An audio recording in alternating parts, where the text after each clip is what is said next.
The House will come to order.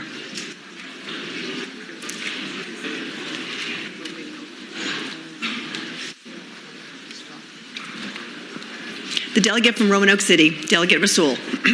Thank you, Madam Speaker, ladies and gentlemen of the House. So we have the floor amendments are back before us on Senate Bill 851, floor substitute. So to just correct a couple of things, this is not a poison pill. I just described how we have two different projects right now that were priced well below the cap that I'm putting in. The EIA report, which I have it right here, says that solar, the cost per megawatt hour is $45.70. So I'm saying multiply that times two. It's over $90. We have two projects here at $75 and $65. We know it can be built less than $90. Why is that unreasonable? But let me tell you why Dominion and others would be freaking out about the guardrails we're putting in. Because Dominion and our utilities make money off of stuff. The more stuff they have and the more expensive that stuff is, they can just tack a rate of return on it. And that is not responsible. So all we're saying here, Madam Speaker, is this is not a poison pill. This is very reasonable. We see time and time again projects coming online, and these projects are coming online faster than our projects are meant to. So I hope, Madam Speaker, it would be the pleasure of the body to accept the floor amendments again. The delegate from Fairfax, Delegate Sullivan. Madam Speaker, thank you. I want to again ask the body to reject these amendments. The care that went into crafting this, the experts who were consulted, Dominion and non-Dominion, I might add, make very clear they know what the economics are. This bill does not say Dominion must spend a certain amount of money. It says it cannot spend more than a certain amount of money, meaning the SCC would be unable to approve something if they asked for more, and the SCC gets to look at every penny that they are going to spend. That's been added to the bill to make sure there's plenty of SCC oversight over how much is spent on this wind project. That's what, frankly, a lot of people in this body wanted to make sure was in this bill. So we will have the SCC watching every penny. Wind has been built for less than this amount, and wind has been built for more than this amount. This amendment I take issue with the delegate, it is a poison pill for offshore wind off Newport News, and I urge you to reject these amendments. Shall the floor amendments be agreed to? All those in favor say aye. Aye. Those opposed? No. Chairs in doubt.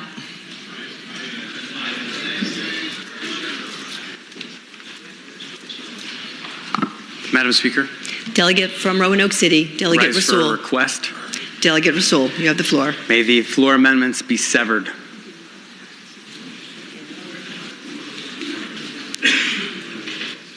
There are two floor amendments, I believe. Delegate Rasool. Speaking to the Madam Speaker, point of order. Excuse me, I'm doing it now. Madam Speaker. The delegate from Shenandoah, Delegate Gilbert. Parliamentary inquiry. Delegate Gilbert, you have the floor. Is it proper to request the severing of the amendments if we have already voted on whether to adopt the amendments, which I think you called for a voice vote, and I believe there were hands up for ayes and nays. Is it not untimely at this point to move to sever the amendments? Madam Speaker, I withdraw my request.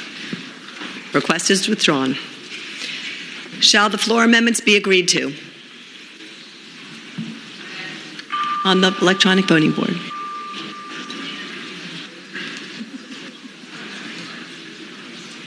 The clerk shall close. All right. The clerk shall close the roll. Ayes 39, nays 54, abstentions 1. Ayes 39, nays 54, abstentions 1. The floor amendments are rejected. The delegate from Fairfax, Delegate Helmer. Madam Speaker, speaking to the bill. Delegate Helmer, you have the floor. I've heard a lot of discussion on the Clean Economy Act that acts as though we have time to wait to address climate change. We don't. Nor do we have a bill in front of us that could do a better job of addressing climate change, an emergency today, not tomorrow. This bill fundamentally changes the way we approach energy efficiency. It imposes the first energy efficiency resource standard in Virginia history that requires utilities to meet energy reduction targets. For too long, state-regulated utility monopolies have profited off of building no-risk fossil fuel plants as much and as big as possible, and Virginians are left footing the bill. This means your electric bills just keep going up to make sure Dominion's profits keep going up. That's just wrong. The Clean Economy Act has energy efficiency targets that incentivize for the first time the lowest cost way to reduce costs for our fellow Virginians, decreasing demand for electricity. This puts money in our pockets instead of Dominion's. Energy efficiency measures mean that even if the cost of electricity goes up, consumer bills will go down compared to the status quo. If you vote no on this bill today, you're voting to allow utilities to keep ripping off hardworking Virginians by ever-increasing rates on bigger and more expensive fossil fuel plants. If you vote no, you are voting to tell your communities you prefer profits for Dominion over reduction in energy use in our homes and businesses. If you vote no today, you are voting no to giving the SEC authority to ensure everything has been done to reduce demand before building new, expensive power generation capacity in the Commonwealth. So I urge you to vote yes. Vote yes to new efficiency standards that have a shot at decreasing energy consumption and decreasing costs. Vote yes to protecting all Virginian ratepayers, and particularly those who can't afford to subsidize Dominion's fossil fuel addiction. And vote yes so we can look our children in the eyes and say that we actually did everything we could to protect our Commonwealth. Thank you, Madam Speaker. The delegate from Fredericksburg, Delegate Cole. Thank you, Madam Speaker. Speaking into the bill. Delegate Cole, you have the floor. I think it's no secret that as we've journeyed through this session, I've had some consternation about this bill. But I just want to speak to the moment of what we're doing right here today. We're now going down a path where we have protected our planet. And I think that's what we all came here, those on this side at least, said we were coming here to do, to fight for climate change. But at the same time, Madam Speaker, not only were we elected to come down here and fight and protect our planet, we were called to fight and protect our people as well. And so I had some major concerns about the bill, and I want to give credit and thank those who worked with us to hear our concerns, and they went back on the surgery table to go back and forth with this. But I want us to understand this. As the VCEA stands, it provides for protections for some low-income ratepayers, but as defined by the bill, that means individuals or families that make 80% of the state median income, which in 2019 would have meant families or individuals making roughly $14,500. That still means many Virginians would see their bills go up for profit utilities to pass along their expenses to the people. As we move forward, I will be voting in support of this bill. But that means today we protect our planet. Tomorrow or next session when we come back, we still have to fight to protect our ratepayers, everyday citizens. Our campaign said I was giving a voice for Lottie Dottie and everybody, and for the people who felt like they didn't have a voice. So while we're protecting the planet today, as we heard, we didn't have time. I don't want to beat a dead horse, but we still have to protect everybody that is going to be affected by this. And so while I ask my my colleagues to vote in favor of this, keep that in the back of your mind. We still have a fight ahead of us, and we still have people to protect. Thank you, Madam Speaker. The delegate from Manassas, Delegate Carter. Thank you, Madam Speaker. Speaking to the bill. Delegate Carter, you have the floor. Madam Speaker, this bill pains me to vote on. I think it's fairly safe to say that there are few voices in this General Assembly more concerned with our environment than mine. I think it's fairly safe to say that as one of the youngest few members of this General Assembly, there are few who will be as impacted by this as I. Madam Speaker, I grew up in Elizabeth City, North Carolina, where the elevation above sea level is not measured in feet, it's measured in inches. I grew up in a town where Water Street today is more often water than street.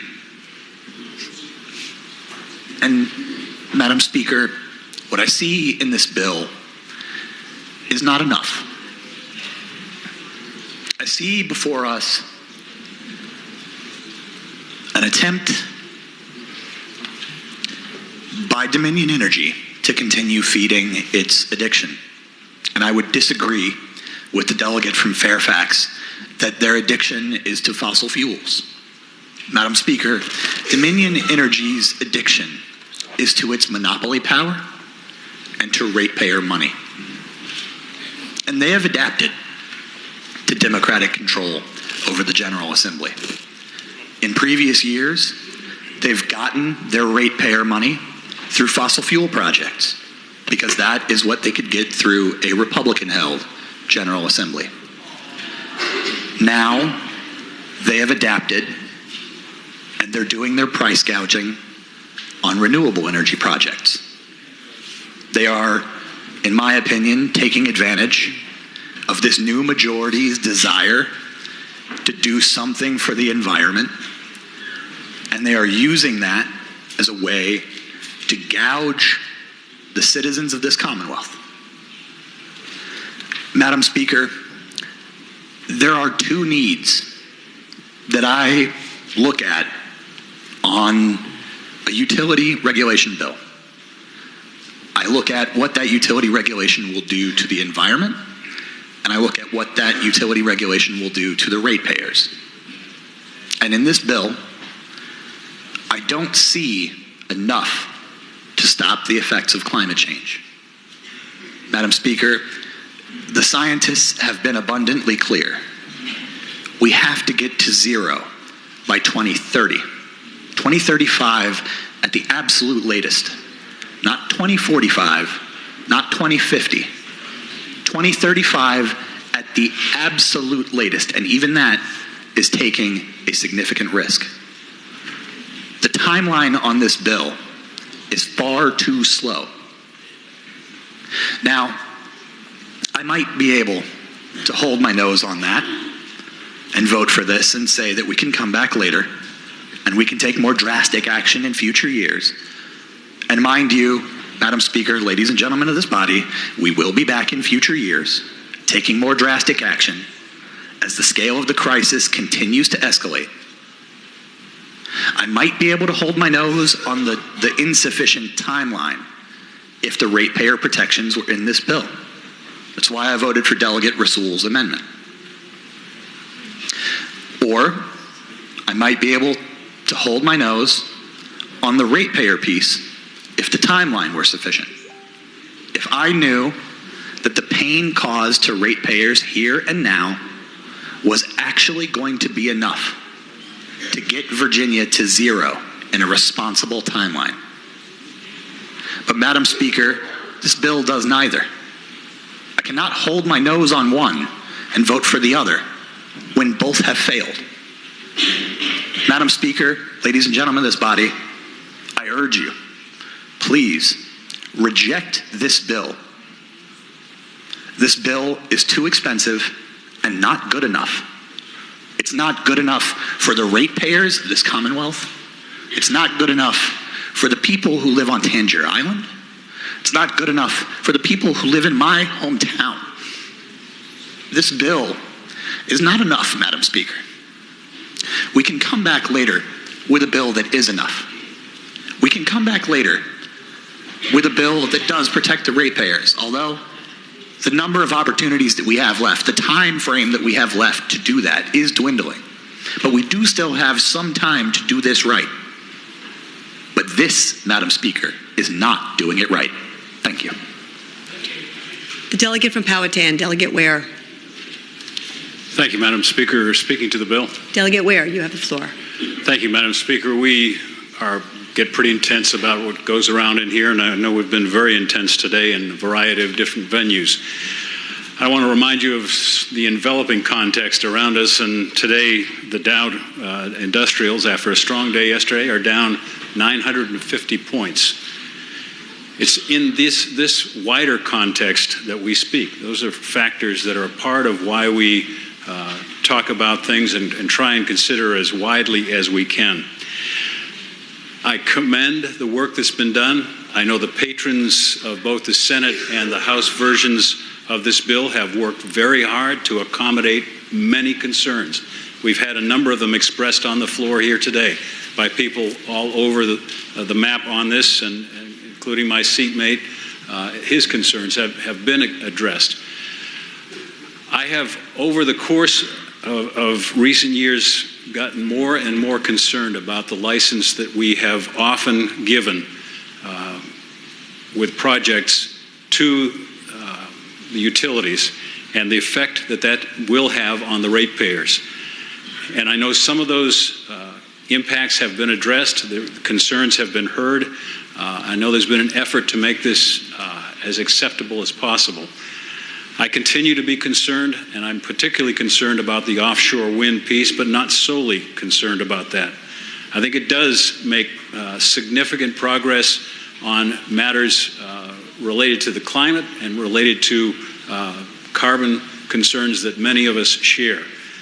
But for me today, the overriding concern is its effect on the ratepayers, and accordingly, I find myself still unable to support it today. Thank you, Madam Speaker. The delegate from Richmond City, Delegate McQuinn.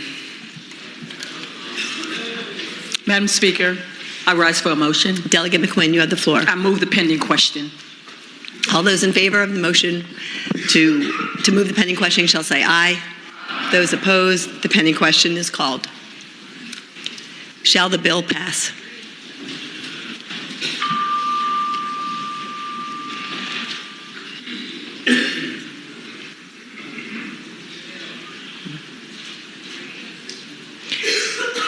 The clerk shall close the roll. Ayes 51, nays 45, abstentions 1. Ayes 51, nays 45, abstentions 1. The bill passes.